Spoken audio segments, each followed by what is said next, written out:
நம்ம பார்க்க போகிறது எஸ்தர் ராஜாத்தி. எஸ்தர் பக்கத்துல பார்த்து சொல்லுங்க பார்க்கலாம். இன்னைக்கு நம்ம பார்க்கிறது எஸ்தர் ராஜாத்தி. தேவன் உங்கள் ஒவ்வொருவரையும் ராஜாத்தியாக ராணியாக என்ன செய்வார்கள்? கண்டிப்பா வைப்பார். பாருங்களேன், ஒரு வீட்டுல 2 பசங்க இருந்தாங்கன்னா ஒரே ஒரு பொண்ணு இருந்தா நம்ம பார்த்து சொல்றது காரியம் என்ன தெரியுமா? உனக்கு என்னவா குறை, நீ ராஜாத்தி மாதிரி இருக்கிற அப்படின்னு என்ன செய்வோம் சொல்லுவோம். பசங்களை பார்த்து யாரும் சொல்ல மாட்டாங்க. 2 பொண்ணு 1 பையன் இருந்தா அப்படி சொல்ல மாட்டாங்க. ஆனா மோஸ்ட்லி பாருங்க, 2 பசங்க இருந்து 1 பொண்ணு இருந்தா உன நீ என்னமா ராஜாத்தி மாதிரி இருக்கு, உனக்கு என்னமா 2 அண்ணமா இருக்காங்க இல்ல தம்பிமா இருக்காங்க, உனக்கு ஒரு கவலையும் இல்லைன்னு என்ன செய்வாங்க சொல்லுவோம். உண்மையிலே கவலை இல்லைதான், ஆனாலும் ராஜாத்தி அப்படிங்கிறதுக்கு தேவன் ஒரு பெரிய அந்தஸ்தை என்ன செய்யறாருன்னா கொடுக்கிறார். இந்த எஸ்தரை பார்த்தீங்கன்னா அவள் அடிமையாக கொண்டு வரப்பட்டவள். இஸ்ரவேல் தேசத்திலிருந்து அடிமையாக என்ன செய்கிறாள்? இந்த இடத்துல கொண்டு வரப்பட்டாள். அவள் சூசான் அரண்மனையிலே என்ன செய்கிறாள்? முதல்வர் எஸ்தருக்கு இந்த பட்டத்தை கொடுக்கிறாள். ஆனால் எஸ்தருக்கு இந்த பட்டத்தை, ராஜாத்தி என்கிற பட்டத்தை கொடுக்கிறதற்கு சில காரணங்கள் இருந்தது. சும்மா யாருக்கும் ராணி பட்டத்தை என்ன செய்ய முடியாது, கொடுக்க முடியாது. அவளுடைய நல்ல குணங்கள், அவளுடைய நல்ல காரியங்களை பார்த்துதான் என்ன செய்வாங்கன்னா ராணி என்கிற அந்தஸ்தை என்ன செய்வாங்க கொடுப்பாங்க. இந்த ஆண்டவர் எஸ்தர் ராஜாத்தியாக ராணியாக உயர்த்துவதற்கு நிறைய காரியங்களை சொல்லலாம். அவளிடத்திலிருந்து ஒரு 3 காரியங்களை நம்ம என்ன செய்ய போகிறோம்? கற்றுக்கொள்ள போகிறோம். இந்த காரியங்களை நாம் செயல்படுத்துகிற போது, இந்த காரியங்களை நாம் நம்முடைய வாழ்க்கையில கை கொண்டு நடக்கும் போது தேவன் நம்மையும் இந்த பூமியிலே உயர்த்த வல்லவராய். இத்தனை பேர் விசுவாசிக்கிறீங்க? தேவனுடைய வசனத்திலே கை கொண்டு நடக்கிற போது தேவனும் நம்முடைய குடும்பங்களின் மத்தியில, நம்முடைய தெருக்களின் மத்தியில, சபையின் மத்தியிலே கூட என்ன செய்வார்? உயர்த்த வல்லவராய் இருக்கிறார். முதலாவது ஒரு காரியம் நம்ம எடுத்து வாசிப்போம். எஸ்தர் 2ஆம் அதிகாரம் 20ஆம் வசனம். 2ஆம் அதிகாரம் 20ஆம் வசனம்.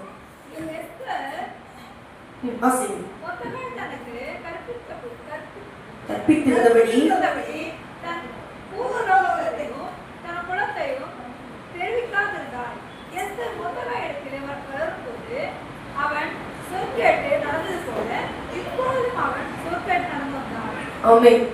முதலே நான் சொன்னபடி இந்த எஸ்தருக்கு தாய் தகப்பன் இல்லை, மொர்தெகாய் உறவினர் என்ன செய்யறான்னா, இறந்த பிறகு எஸ்தரை எடுத்து இந்த மொர்தெகாய் என்ன செய்யறார்? வளர்க்கிறார்.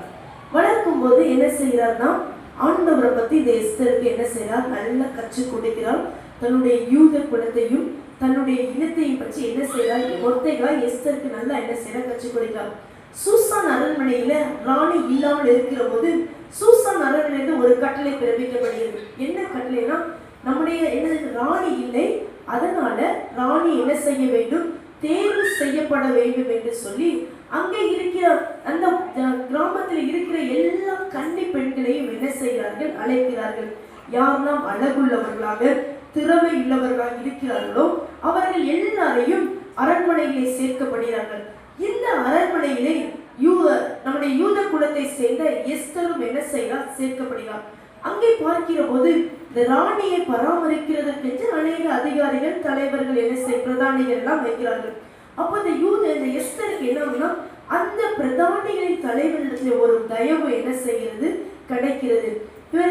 எஸ்தருக்கு தயவு கிடைத்த உடனே அவருக்கு தாதிமார்கள் நியமிக்கிறார்கள். எஸ்தருக்குரிய என்னென்ன தேவையோ அவளை அலங்கரிக்க வேண்டியது எல்லா காரியங்களும் என்ன செய்கிறது? இவளுக்கு கொடுக்கப்படுகிறது.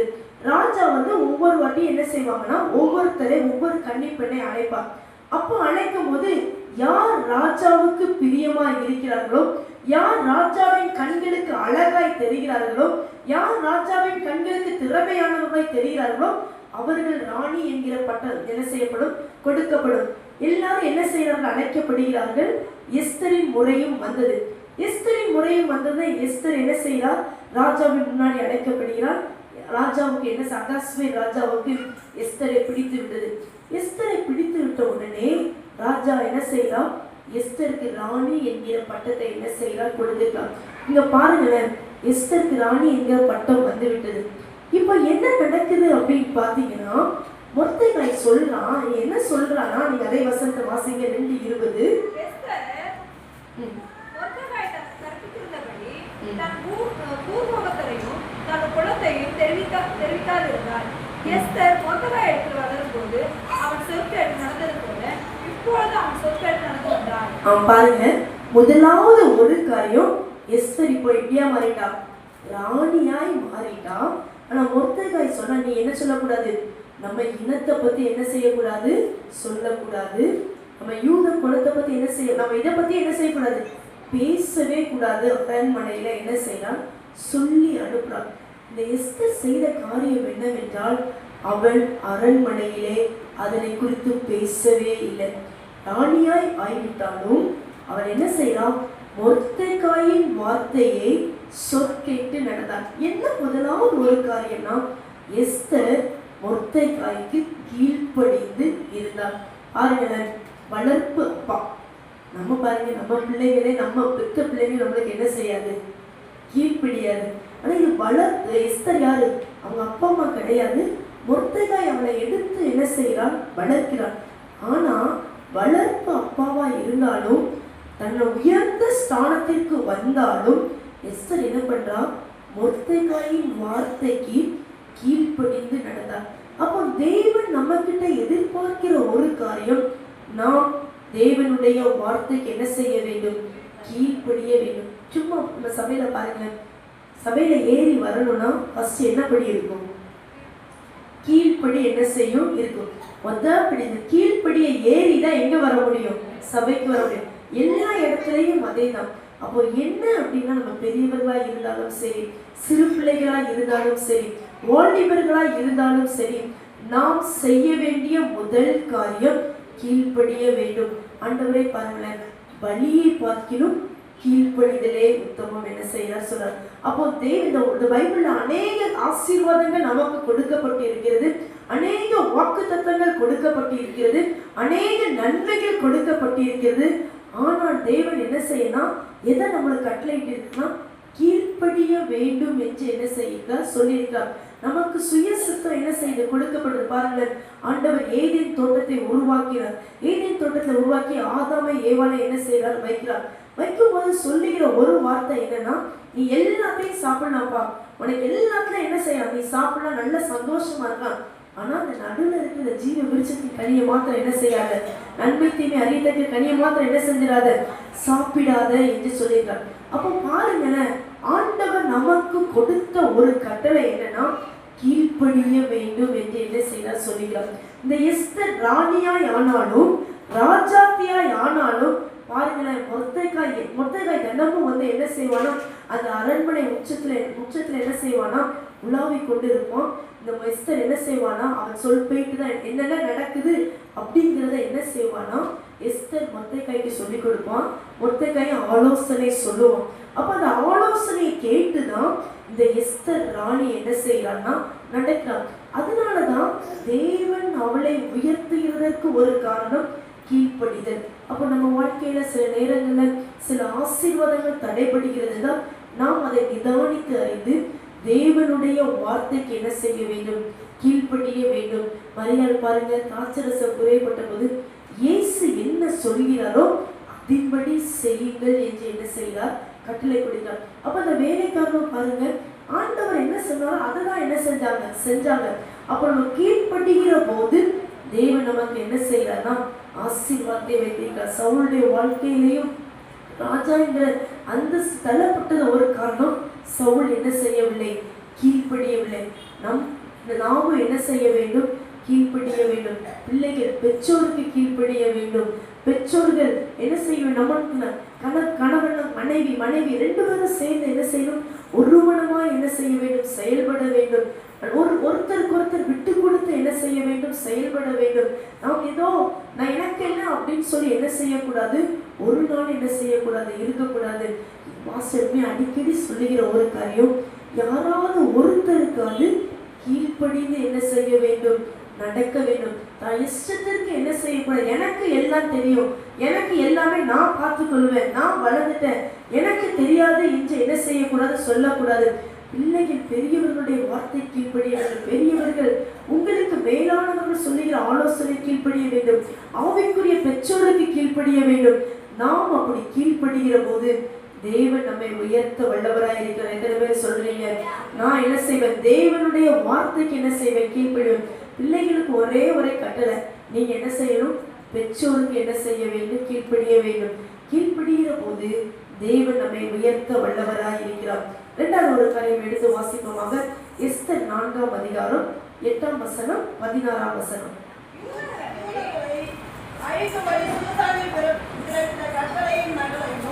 அவனிடத்தில் கொடுத்து அதை எஸ்தருக்கு காண்பித்து தைரியப்படுத்தவும், அவர் அகத்தியமாய் ராஜாவினிடத்தில் போய் அவனிடத்தில் தன் ஜனங்களுக்காக விண்ணப்பம் பண்ணவும் மன்றாடும் வேண்டும் என்று அவருக்கு சொல்ல சொன்னார். 16ஆம் வசனம் வாசிக்கிறீங்க. இப்போ போய் சூசானில் இருக்கிற யூதரெல்லாம் கூடி வர செய்து 3 நாள் அல்லும் பகலும் குசியாமலும் குடியாமலும் இருந்து எனக்காக உபவாசம் பண்ணுங்கள். நானும் என் காரிமாரும் உபவாசம் பண்ணுவோம். இவ்விதமாய் சட்டத்தை மீறி ராஜாவிடத்தில் பிரவேசிப்பேன். நான் செத்தாலும் சாகிறேன் என்று சொல்ல சொன்னார். இந்த சம்பவம் உங்களுக்கு முன்பாகவே தெரியும். என்ன நடக்குது அப்படின்னா, இந்த ஆமான் என்ன பண்றான், யூத குலத்தை அழிக்க திட்டமிடுகிறான். இதை திட்டமிட்ட உடனே ராஜாவினிடத்துல என்ன செய்யறான், கட்டளையும் வாங்கி கொண்டு எல்லா அந்த பகுதியில் அந்த அகஸ்வேர் ஆளுகை செய்கிற எல்லா தேசத்திற்கும் என்ன செய்கிறது, நகல் அனுப்பப்படுகிறது. எப்படிப்பட்ட நகல் அனுப்பப்படுகிறது என்றால், யூத குலத்தை அழிக்க வேண்டும் என்று சொல்லி டேட் முதற்கொண்டு என்ன செய்யறாங்க, கடிதம் எழுதி முத்திரை போட்டு அனுப்பிவிட்டாச்சு. அனுப்பிவிட்ட உடனே இந்த யூத ஜனங்கள் என்ன பண்ணுகிறார்கள்னா, இதை கேட்ட உடனே நாம் அழிய போகிறோம், நாம் சாக போகிறோம் என்று சொல்லி என்ன செய்கிறார்கள், கூக்குரல் இடுகிறார்கள், உபவாசம் இருக்கிறார்கள், ரெட்டு உடுத்துகிறார்கள். இந்த மொர்தெகாய்க்கும் இதனுடைய சம்பவம் தெரிகிறது. சம்பவம் தெரிந்த உடனே மொர்தெகாய் பண்ணுகிற ஒரு காரியம், தான் ரெட்டு உடுத்தினாலே அரண்மனைக்கு வருகிறான். அந்த காலத்துல எப்படின்னா, ரெட்டு உடுத்தி யாரும் அரண்மனைக்குள் என்ன செய்ய முடியாது, பிரவேசிக்க முடியாது. இதற்கு ரெட்டுடுத்தினால இருக்கிறதை எஸ்தருடைய தாதிமார்கள் அவருக்கு நியமிக்கப்பட்ட தலைவர்கள் பார்த்த உடனே போய் என்ன செய்யறாங்க, எஸ்தர்கிட்ட போய் சொல்றாங்க, இப்படி உங்க மொர்தெகாய் என்ன செய்யறாங்க, ரெட்டுடுத்தி காணப்படுகிறான்னு. மொர்தெகாய் எஸ்தர் என்ன பண்றான்னா, மொர்தெகாய்க்கு வஸ்திரம் கொடுத்து என்ன செய்யறான், அனுப்புகிறார்.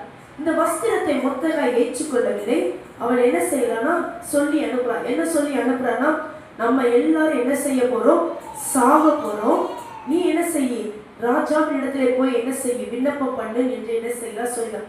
உடனே எஸ்தர் இதற்கு பதிலுக்கு கடிதம் மாதிரி சொல்றா. என்ன சொல்றானா, நான் என்ன செய்யல, 30 நாள் வரைக்கும் நான் ராஜாவின் இடத்துல பிரவேசிக்கவில்லை. அங்க என்ன அப்படின்னா, அந்த காலத்துல இந்த சூசான் அரண்மனையில ராஜா கூப்பிடாம யாரும் என்ன செய்ய முடியாதுன்னா, ராஜாவின் இடத்துல போக முடியாது. அப்படி சட்டத்தை மீறி யாராவது ராஜாவின் இடத்தில் போனா அவர்களை என்ன செய்வார்கள், ராணியா இருந்தாலும் அவர்கள் கொலை செய்யப்படுவார்கள். இதை சொல்றாங்க. 30 நாள் வரைக்கும் என்ன செய்யல, ராஜாவின் இடத்துல போகல, நான் என்ன செய்ய முடியாது, ராஜாவின் இடத்துல போக முடியாது. அப்படியே நான் போனாலும் நான் என்ன செஞ்சிருவாங்க, என்னை கொன்று போட்டு விடுவார்கள் என்று சொல்லி எஸ்தர் பதிலுக்கு மொர்தெகாய்க்கு பதிலுக்கு சொல்லி அனுப்பாங்க. உடனே இந்த மொர்தெகாய் சொல்லுகிற ஒரு காரியம் நல்லா கவனிச்சு பாருங்கன்னா, இந்த மொர்தெகாய் சொல்லுகிற ஒரு காரியம்னா, நீ ரொம்ப சேஃபா என்ன செய்யற இருக்கிற, பாதுகாப்பா என்ன செய்யற இருக்கிற, ஏனென்றால் நீ ராஜாவின் அரண்மனையில இருக்கிற, நாங்கள் எல்லாரும் என்ன செய்யறோம், வெளியில இருக்கிறோம். இன்று வரைக்கும் எஸ்தர் ஒரு யூத குலம்ங்கிறது அரண்மனைக்கு என்ன செய்யாது, தெரியாது. நீ ரொம்ப பாதுகாப்பா இருக்க, நீ மட்டும் என்ன செய்யாத, நீ நினைக்காத, என்ன செய்யற, நீ என்ன செய்வ, நீ இப்போ மௌனமா இருந்தீன்னா ஆண்டவர் வேற யாரையாவது கொண்டு என்ன செஞ்சிருவாரு, ரட்சிப்பை கொடுத்து விடுவார் என்று சொல்லி என்ன செய்யணும்னா இதை சொல்லி அனுப்பலாம். இதை கேட்ட உடனே எஸ்தர் செய்கிற ஒரு காரியம், நான் செத்தாலும் சாகிறேன், ராஜாவின் இடத்தில் போகிறேன் என்று சொன்னார். இதிலிருந்து ஒரு காரியம் நாம் கற்றுக்கொள்ள வேண்டிய ஒரு காரியம், எஸ்தர் சுயநலம் இல்லாதவன். என்ன சுயநலம் இல்லாதவன்? பக்கத்துல பார்த்து சொல்லுங்க, சுயநலம் இல்லாதவன். செல்ஃபிஷ் என்ன செய்யறது இல்லை, தான் சேஃபா இருக்க, மற்றவர்கள் என்ன செய்யறாங்க, சாகட்டும், நான் என்ன, நான் எப்படி இருக்கேன், சேஃபா என்ன செய்யறேன், பாதுகாப்பா நான் இருக்கிறேன், மற்றவர்கள் செத்தா என்ன, எனக்கு என்ன, நான் நல்லா ராணி மாதிரி அந்தஸ்து என்ன செய்ய, ராணியா என்ன செய்யறேன் இருக்கிறேன் என்று சொல்லாமல் தன் ஜனத்திற்காக, பரவாயில்ல நான் செத்தாலும் பரவாயில்ல, என் ஜனத்திற்காக ராஜாவின் இடத்திலே போகிறேன் என்று என்ன செய்யலாம் சொல்ல. பாருங்களேன், நம்மளும் அப்படிதான் என்ன செய்யணும் இருக்கிறோம். இந்த உலகத்துல பாருங்க, எல்லாரும் ரொம்ப செல்ஃபிஷா சுயநலமா ஓடுவாங்க. அவர்கள் தேவனை அறியாதவர்கள். தேவனை அறிந்த பிள்ளைகள் நாம் சுயநலம் இல்லாமல் என்ன செய்ய வேண்டும்? காணப்பட வேண்டும். வசனம் விவிதமாய் சொல்லுகிறது, உன்னை போல பிறரை நேசி என்று என்ன செய்கிறார் சொல்லுகிறார். பாருங்க, பிறர் யாருக்கு என்ன இருந்தா என்ன, எனக்கு வேலை நடந்தா போதும், நான் நல்லா இருந்தா போதும் சிலர் நினைப்பாங்க. சிலர் எப்படி கெட்டு போனா பரவாயில்ல, நான் என்ன செய்ய நல்லா இருக்கணும், எனக்கு இந்த பொருள் கிடைச்சிடணும், எனக்கு இது என்ன செய்ய, நான் செய்கிற வேலையில நான் என்ன செய்ய ஃபர்ஸ்டா இருக்கணும், மற்றவங்களை அடிச்சு பின்னாடி எப்படி இருந்தாலும் பரவாயில்ல, நான் நல்லா இருந்தா போதும்னு சொல்லி என்ன செய்யணும் நினைப்பாங்க. ஆனா நாம் தேவனை அறிந்த பிள்ளைகள் அப்படி ஒரு நாளும் என்ன செய்யக்கூடாது இருக்கக்கூடாது. உங்க ஃப்ரெண்ட்ஸோ, உங்க விசுவாச பிள்ளைகளோ, இல்லைன்னா உங்க குடும்பத்தார் யாரோ கஷ்டப்படுறாங்கன்னா நீங்க உங்களால் ஏஞ்ச மட்டும் தூக்கி விடுகிறதற்கு அவர்களுக்கு என்ன செய்ய வேண்டும்? உதவி செய்ய வேண்டும். அவங்க எப்படியும் போகட்டும் என்று என்ன செய்யக்கூடாது? விடக்கூடாது. அவர்களை நாம் என்ன செய்ய வேண்டும்? தூக்கி விட வேண்டும். நீங்க பாருங்களேன், எல்லாத்தையும் நான் தான் முதலிட இருக்கணும், நான் தான் ஃபர்ஸ்டா இருக்கணும், நான் தான் எல்லாம் செய்யணும், அப்படி இல்லை. எல்லாருக்கும் ஒரு காரியம் உங்களுக்கு தெரியுதா, அதை மற்றவர்களுக்கு என்ன செய்யணும்? கற்றுக் கொடுக்கணும். நீங்க ஒரு நல்ல ஒரு மெசேஜ் கேட்கலாம். நல்லா பாருங்களேன், நல்ல ஒரு 40 நாள் சத்தியத்தை நம்ம கேட்டு வருகிறோம். எத்தனை காரியங்கள் நம்ம வீட்டில் உள்ள நிறைய பேர் வராமல் இருக்கிறாங்க. அவங்களுக்கு என்ன செய்யலாம்? கற்றுக் கொடுக்கலாம். சில பேர் நான் மட்டும் நல்லா இருந்தா போதும், நான் மட்டும் எப்படியாவது பரலோகத்துல போய் சேர்ந்தா போதும். அப்படி இல்லை, நம்மோடு கூட சேர்ந்து நம்ம அநேக ஜனங்களை என்ன செய்ய வேண்டும்? பரலோகத்திற்கு கூட்டிக் கொண்டு வர வேண்டும். நம்ம எப்பொழுதுமே இந்த எஸ்தர் ராஜாத்தை என்ன பண்றான்னா, நான் செத்தாலும் பரவாயில்ல, நான் என் ஜனங்களுக்காக ராஜாவினிடத்தில் என்ன செய்யறேன்? பரிந்து பேச போகிறேன். ராஜா என்னை கொன்று போட்டாலும் பரவாயில்ல, நான் என்ன செய்யறேன்? போய் ராஜாவிடத்தில் பரிந்து பேசுகிறேன். ஒருவேளை நீங்க நினைக்கலாம், அவ துணிஞ்சு உயிரை கொடுக்க போயிட்டா, ஏன் உயிரை நான் கொடுத்துருவேனா அப்படின்னு நீங்க நினைக்கலாம். அங்க பாருங்க, ஆண்டவர் என்ன பண்றாருன்னா, அவளை சாக விடல. அவளை என்ன செய்ய விடல? சாக விடல. அவளுடைய மற்றவர்களுக்காக தான் செய்யணும்னு நினைக்கிறா பாருங்க. அந்த வைராக்கியத்தின் நிமித்தம் போறா பார்த்தீங்களா? அதனால அவளுக்கு என்ன செய்யணும்? ராஜாவின் கண்களுக்கு தயவு கிடைத்தது. நீங்கள் ஒருத்தருக்கு உதவி செய்கிற போது, நீங்கள் ஒருத்தருக்கு நல்ல ஆலோசனைகளை கொடுக்கிற போது, ஒருத்தரை குழியில் விழுந்தால் ஒருத்தரை தூக்கி விடுகிற போது, சுயநலம் இல்லாமல் இருக்கிற போது, தேவனும் உங்களை என்ன செய்வார்னா உயர்த்த வல்லவராய் இருக்கிறார். கிடைக்கிற கிணறு தான் என்ன செய்யும்? ஊருன்னு சொல்லுவாங்க. அப்போ நம்மளால முடிஞ்ச அளவுக்கு மற்றவர்களுக்கு என்ன செய்யணும்? உதவி செய்யணும். பொருளால செய்ய முடியல கூட உங்களுடைய ஜெபத்தால நீங்க என்ன செய்யுங்க? ஜனங்களை தாங்குங்க. உங்களுடைய ஆலோசனையால செய்யுங்க. சில நேரங்கள்ல ஒருவேளை அவங்க வியாதிப்பட்டிருந்தாங்கன்னா உங்களால முடிஞ்ச அளவுக்கு நீங்க சில நேரம் என்ன சமைச்சு கூட என்ன செய்யலாம்? கொடுக்கலாம். எல்லாரையும் என்ன செய்யணும்னா அன்போட அரவணைத்து செல்லுங்கள். சுயநலம் இல்லாமல் வாழுகிற போது எஸ்தர் ராஜாத்தி போல நாமும் என்ன செய்யப்படுவோம்? உயர்த்தப்படுவோம். முதலாவது ஒரு காரியம், எஸ்தர் ராஜாத்தியா இருந்தாலும் உயர்வான நிலைக்கு வந்தாலும் அவள் என்ன செய்கிறாள்? கீழ்ப்படுகிறாள். தேவன் நம்மை எந்த நிலைக்கு உயர்த்தினாலும் நம்ம என்ன செய்யணும்? தேவனுக்கும் தேவனுடைய வார்த்தைக்கும் பெற்றோர்களுக்கும் கீழ்ப்படிய வேண்டும். இரண்டாவது ஒரு காரியம், சுயநலம் இல்லாமல் என்ன செய்ய வேண்டும்? காணப்பட வேண்டும். நான் பரவாயில்ல, எனக்கு இல்லைனாலும் பரவாயில்ல, மற்றவர்கள் என்ன செய்ய வேண்டும்? நன்றாக இருக்க வேண்டும் என்று சொல்லி என்ன செய்ய வேண்டும்? நாம் நினைக்க வேண்டும். அப்படிப்பட்டவர்களை தேவன் ஒரு நாளும் கைவிடவே மாட்டார். அவர் உயர்ந்த நிலைக்கு இருக்கிறதற்கு ஒரு காரணம் சுயநலம் இல்லாதவளாய் காணப்பட்டார். மூன்றாவது ஒரு காரியம் எடுத்து வாசிப்போமாக. எஸ்தர் 7ஆம் அதிகாரம் 3ஆம் வசனம். அப்பொழுது ராஜாத்தியாகிய எஸ்தர் பிரதியுத்தரமாக, ராஜாவே, உம்முடைய கண்களில் எனக்கு கிருபை கிடைத்தது. ராஜாவுக்கு சித்தமாய் இருந்தால் என் வேண்டுதலுக்கு என் ஜீவனும் என் மன்றாட்டுக்கு என் ஜனங்களும் எனக்கு கட்டளையிடப்படுவதாக. இதுல என்ன அப்படின்னா, இந்த சும்மா உங்களுக்கு ஆல்ரெடி தெரிஞ்சதுதான்.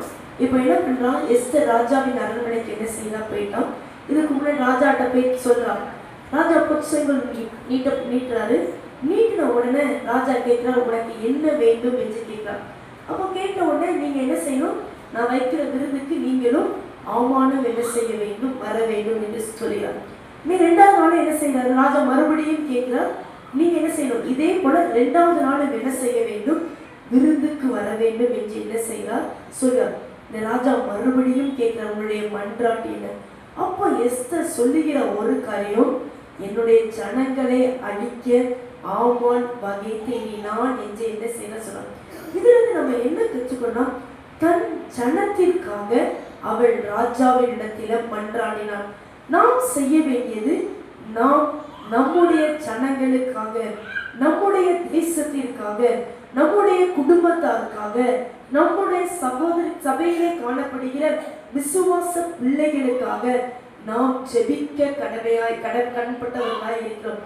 நாம் அவர்களுக்காக மன்றாடி ஜெபிக்க வேண்டும்.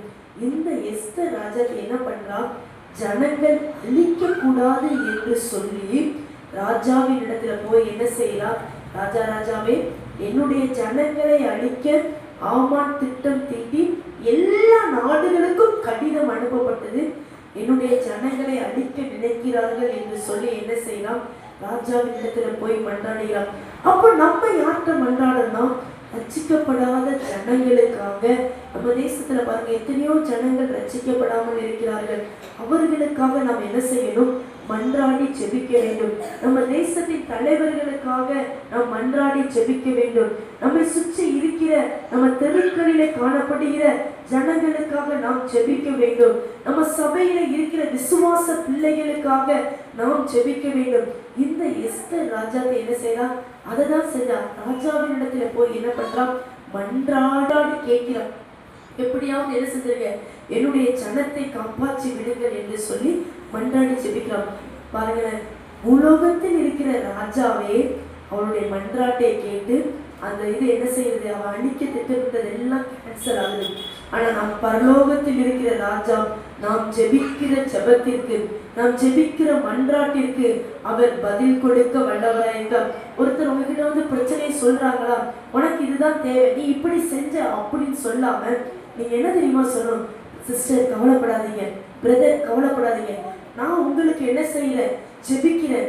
நான் உங்களுக்கு ஜெபிக்கிறேன், நீங்க தைரியமா இருங்க, பயப்படாதீங்க. நீங்க ஒரு வார்த்தை சொல்லுங்களேன், அவங்களுக்கு அந்த நேரத்தில் அந்த பயம் என்ன செஞ்சிடும்? போயிடும். உங்களால கொடுக்க முடியலையா?